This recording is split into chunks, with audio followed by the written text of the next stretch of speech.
ងាយស្រួលនឹងយើងបាច់នឿយទៅធ្វើការក្នុងពេញវាចុះឡើងថ្លៃផ្ទះថ្លៃអីហ្នឹងយើងនៅចិត្តផ្ទះយើងវាមានថាប្រយោជន៍ច្រើនហ្នឹងហើយសុបាយចិត្តបានរោងចក្រក្រុមហ៊ុនបង្កើតនៅក្បែរស្រុកភូមិអញ្ចឹងយើងបានរស់នៅជុំប្រពន្ធកូនអញ្ចឹងមាននេះសូមអរគុណដល់គាត់ដែលបានបង្កើតរោងចក្រនៅស្រុកភូមិដើម្បីឲ្យបងប្អូនមិនទៅចំណាកទៅឆ្ងាយដើម្បីឲ្យគាត់ងាយស្រួលនៅរកការងារធ្វើដែរជួបជាមួយនាយកព័ត៌មាន AMS អប្សរាកាលពីពេលថ្មីកន្លងទៅនេះឯកឧត្តមវ័យសំណាងអភិបាលខេត្តតាកែវបាននិយាយទាំងទឹកមុខញញឹមលោករីករាយចំពោះសមិទ្ធផលដែលកំពុងកើតឡើងជាបន្តបន្ទាប់ក្នុងភូមិសាស្ត្រខេត្តរបស់លោកនោះគឺកំណើននៃរោងចក្រសហគ្រាសឯកឧត្តមបញ្ជាក់ថាវត្តមាននៃបណ្ដារោងចក្រកើតឡើងនិងកំពុងបន្តសាងសង់គឺជាការបង្ខិតរោងចក្រគៀកនឹងភូមិឃុំស្រុករបស់ប្រជាពលរដ្ឋជាការបង្កើនការងារជូនប្រជាពលរដ្ឋក្នុងមូលដ្ឋានផ្ទាល់ក៏ដូចជាមកពីភូមិឃុំនៃស្រុកដទៃទៀតក្នុងខេត្តឬក៏កម្មករនិយោជិតមកពីខេត្តដទៃទៀតធ្វើការជិតផ្ទះគឺជាការរួមចំណែកកាត់បន្ថយខណៈដែលពីមុនពួកគេត្រូវធ្វើការនៅរោងចក្រឯរាជធានីភ្នំពេញត្រូវចំណាយច្រើនពិសេសពុំបានជួបជុំនិងមើលថែគ្រួសារជាដើមខ្ញុំចង់បញ្ជាក់ជូនថាយើងពិតជាមានមោទនភាពជាមួយនឹងអ្នកដែលគាត់ជួយជាក់ព្រោះយើងដឹងថាអ្នកដែលគេមករកទទួលទានវាលុះណាតែប្រទេសនឹងមានសុខសន្តិភាពសិនបាទទី2គឺសុវត្ថិភាពដល់អ្នកវិនិយោគអញ្ចឹងបើសិនជាយើងអត់មានសុវត្ថិភាពសម្រាប់អ្នកវិនិយោគទេគេមិនមកទេទី3គឺតាក់ទងទៅនឹងទីតាំងភូមិសាស្ត្រថាតើភូមិសាស្ត្ររបស់ខេត្តយើងនៅតាណាប្រជាជននោះវាម៉េចអញ្ចឹងយើងមុននឹងគាត់មកដល់គួយខ្ញុំបាទនឹងក៏ឆ្លៀតឱកាសទៅកាន់ខេត្តផ្សេងរបស់ប្រទេសចិនហើយបានពំនាំនៅទីតាំងភូមិសាស្ត្រប្រជាសាស្ត្រទៅជូនពួកគាត់ថានៅខេត្តយើងខ្ញុំនឹងមានទីតាំងភូមិសាស្ត្រនៅគៀករាជធានីភ្នំពេញហើយយើងជាប្រាប់គាត់ចឹងណាដូចថាយើងមានផ្លូវលេខ2ផ្លូវលេខ3បើយើងធ្វើផ្លូវយើងជិះតាមផ្លូវលេខ3វាមានចម្ងាយ87គីឡូម៉ែត្របើតាមផ្លូវលេខ2 78គីឡូម៉ែត្រហើយយើងមានផ្លូវរថភ្លើង75គីឡូម៉ែត្រហើយទីតាំងមួយទៀតគឺពលានយន្តហោះអន្តរជាតិគេនឹងដែលយើងកំពុងឃើញទាំងអស់គ្នាហ្នឹងគឺក៏ស្ថិតនៅក្នុងដែនដីរបស់ខេត្តតាកែវហើយជាពិសេសគឺព្រែកជីកពូណនតេជោដែលស្រុកកោះអណ្ដែតនេះក៏នៅក្បែរជាមួយនឹងទីតាំងដែលយើងព្រែកជីកពូណនតេជោរបស់យើងនឹងដែរអញ្ចឹងហើយសម្រាប់ប្រជាពលរដ្ឋគឺយើងមានដល់ជាង1លាននាក់ហើយសល់កម្មការនេះយ៉ាងច្រើនអញ្ចឹងអ្នកវិនិយោគគាត់មើលឃើញសក្តានុពលទាំងអស់នេះគាត់ក៏បានមកបង្កើតរោងចក្រនៅក្នុងទឹកដីខេត្តតាកែវរបស់យើងខ្ញុំហើយជាពិសេសគឺយើងបានខិតខំជួយប្រាប់គាត់បញ្យល់ពួកគាត់ឲ្យទៅតាមបណ្ដាស្រុកផ្សេង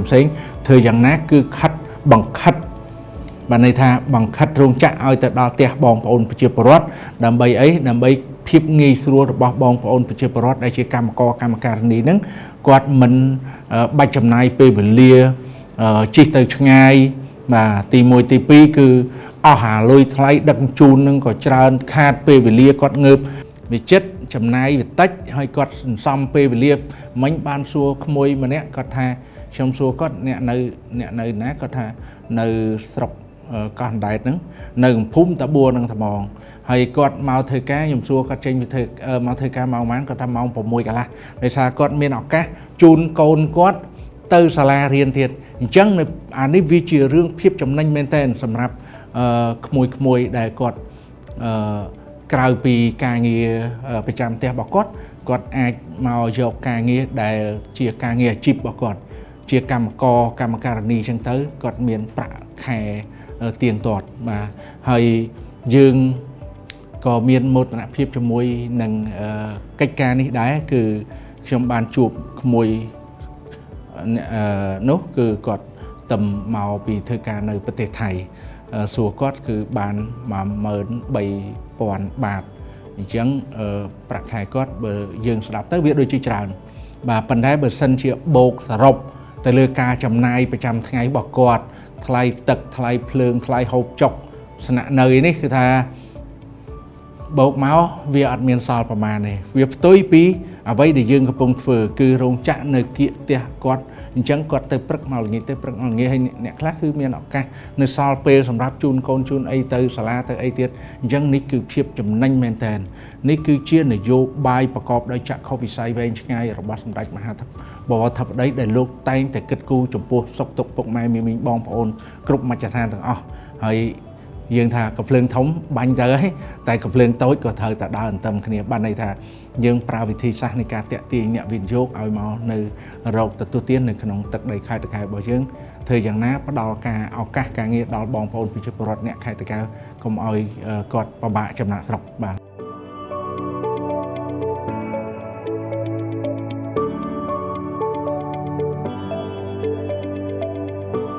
កំពុងបំពេញការងារនៅរោងចក្រមួយកន្លែងនៃភូមិតាបួរឃុំពេជ្រសាស្រុកកោះអណ្ដែតខេត្តតាកែវកម្មករកម្មការិនីជាច្រើនអ្នកពួកគេបានបង្ហាញនៅទឹកមុខសប្បាយរីករាយដោយមានការងារធ្វើនៅក្បែរផ្ទះបងប្អូនកម្មករទាំងនេះបានបញ្ជាក់ថាធ្វើការងាររោងចក្រនៅក្នុងខេត្តបែបនេះគឺផ្ដល់ភាពងាយស្រួលច្រើនដោយទទួលបានប្រាក់ខែពេញមិនចំណាយលើការស្នាក់នៅនិងហូបចុកនោះទេអាហារអាចវេចខ្ចប់យកពីផ្ទះពេលទំនេរសម្រាប់ពីការងារបានរស់នៅជុំគ្រួសារហើយថែមទាំងបង្កបង្កើនផលក្នុងគ្រួសារថែមទៀតផងមានអារម្មណ៍សប្បាយហើយវាស្រួលងាយស្រួលនឹងយើងមិនបាច់នឿយទៅធ្វើការក្នុងពេញវាចុះឡើងថ្លៃផ្ទះថ្លៃអីហងយើងនៅចិត្តផ្ទះយើងមានថាប្រយោជន៍ច្រើនចាកាលខ្ញុំអត់តន់នេះខ្ញុំធ្វើស្រែចាការធ្វើស្រែចម្ការហើយគាត់ប្រកបការងារនៅក្នុងរោងចក្រនេះថាវាមានភាពខុសប្លែកគ្នាយ៉ាងម៉េចវាខុសប្លែកធ្វើស្រូវវាអត់ចំណេញដល់ពេលយើងមកធ្វើការទៅវាបានជួយប្តីខ្លះប្តីធ្វើស្រែខ្លះទៅយើងធ្វើការខ្លះទៅជួយគ្នាខ្លះចាចាប់តាំងពីធ្វើការងារនេះបងអាចជួយដោះស្រាយទៅលើជីវភាពគ្រួសារបានច្រើនទេបានច្រើនដែរបងមានកូនប្រហែលអ្នកក្នុងបន្ទប់មាន2ចាអញ្ចឹងដល់ពេលដែលបងមកធ្វើការនេះថាអ្នកណាគេជួយមើលថែកូនម៉ែបាទចាដល់ពេលដែលបងបន្លំពីធ្វើការមានពេលច្រើនជាមួយនឹងក្រុមគ្រួសារទៅមកធ្វើការពេលយើងមកពីធ្វើការអញ្ចឹងយើងមានម៉ែមើលកូនយើងទៅវិញយើងជួយមើលគាត់ពេលយប់វិញអញ្ចឹងទៅពេលព្រឹកយើងចេញមកវិញទៀតចាវាល្អសម្រាប់យើងវាធ្វើខ្សែចំការវាបាក់យើងធ្វើអាហ្នឹងទៅវាល្អសម្រាប់យើងជួយបាននឹងប្តីជួយបាននឹងគ្រួសារយើងចាកម្លាំងពលកម្មមិនដែរបងកម្លាំងពលកម្ម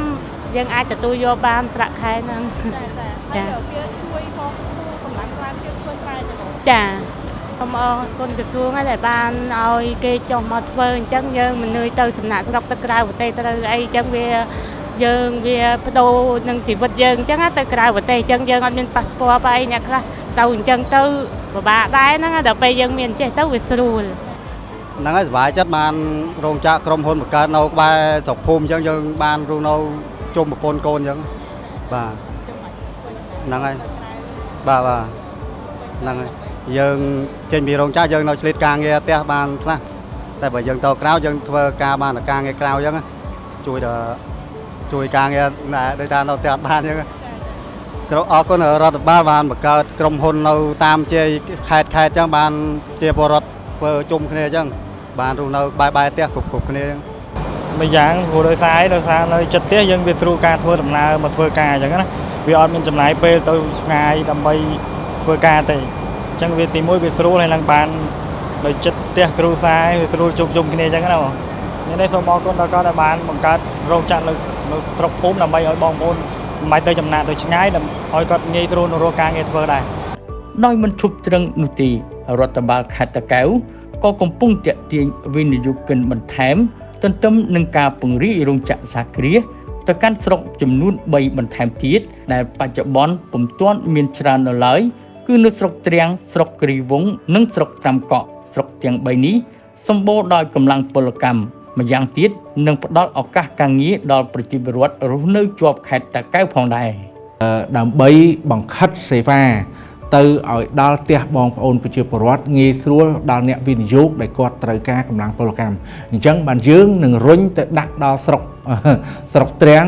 ស្រុកត្រាំកក់ទៅគៀកកាត់ជាមួយនឹងព្រំដែនរវាងស្រុកត្រាំកក់ជាមួយនឹងខេត្តកពតហើយយើងនឹងរុញទៅស្រុកគិរីវង្សដែលស្រុកគិរីវង្សនោះក៏មានមនុស្សច្រើនដែរបាទបងប្អូនប្រជាពលរដ្ឋច្រើនអញ្ចឹងយើងរុញទៅគឺទៅដល់ចរាផ្ទះគាត់ បាទគាត់ងាយស្រួលនៅក្នុងការមករកការងារធ្វើក្រៅពីរបរកសិកម្មក្រៅពីរបរចិញ្ចឹមឬក៏ដាំដុះរបស់គាត់សល់ពេលត្រឹមត្រូវមកធ្វើការនៅក្នុងរោងចក្រតាមការកំណត់របស់គេទៅហើយគាត់នឹងទទួលបានប្រាក់ខែតាមអ្វីដែលរដ្ឋបានកំណត់គូជំរាបថាគិតត្រឹមខែមីនាឆ្នាំ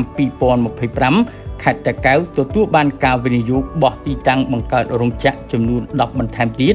លើរោងចក្រដែលមានស្រាប់ជាច្រើនរួចមកហើយវត្តមានរោងចក្រថ្មីចំនួន10នេះត្រូវការកម្លាំងពលកម្មប្រមាណជាជាង 6000 នាក់